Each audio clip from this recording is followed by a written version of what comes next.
आज तुम्हाला प्रकल्पाबद्दल थोडीशी माहिती सांगणार आहे.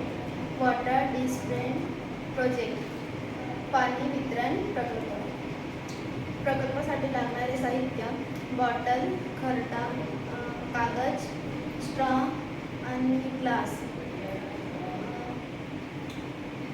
पहिला, बाटलीचे झाकण बंद करा आणि बाटलीला लहान छिद्र पाडा. छिद्र पाडल्यानंतर त्यात एक लहान पाईप टाका.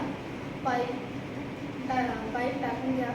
दुसरा पाईप किंवा स्ट्रॉच्या चारही बाजूला टेपपट्टी लावून घ्या आणि सील करा, त्यामुळे हवा बाहेर जाणार नाही. तिसरा, बाटलीमध्ये पाणी भरून बाटलीचे झाकण घट्ट लावून घेणे. चौथा,